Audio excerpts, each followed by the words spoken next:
Seniors की जानिब से शराब पीने के लिए मजबूर करने पर 19 साल इंजीनियरिंग के जूनियर तालिब इल्म ने खुदकुशी कर ली। ये वाक़या हैदराबाद के नवाही इलाके मेडीपल्ली में वाक़े एक प्राइवेट हॉस्टल में इतवार की रात पेश आया। इस तालिब इल्म की शनाख्त साइतेजा के तौर पर की गई, जो बीटेक के दूसरे साल का तालिब इल्म था। वह आदिलाबाद के अजला उटनूर का साकिन था। इब्तदाई तहकीकात से मालूम हुआ कि तेजा को सीनियर तलबा ने हरासा किया और इसे शराब पीने पर मजबूर किया, हत्ता कि एक बार भी लेके गए। मुबैना तौर पर इस ग्रुप ने 10,000 रुपये का बिल बनाया और तेजा से इसकी अदायगी का मुतालबा किया। पुलिस ने बताया कि सीनियर तलबा और बाज़ मुकामी नौजवानों ने इसे मारा पीटा भी था। शर्मिंदगी और अजियत पर तेजा ने अपने कमरे में फांसी लेकर खुदकुशी कर ली।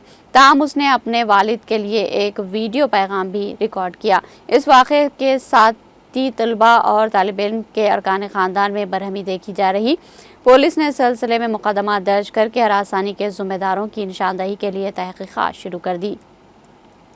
हेलो बा मंडर लागी जी रे को 4-5 जाबर आनानो वो का को मंडर आडर आन मार रहे छे उका पिसा ले रे मार कंती मन आचर आगरो कोनी बा कोन को चिन्ना बाबू आना कचे मन मारो बकम बा मंडर लाग रही थी ऑफिस मार रहे मांग रहे मार कंती मर जा रो जो बा उससे ने बचे।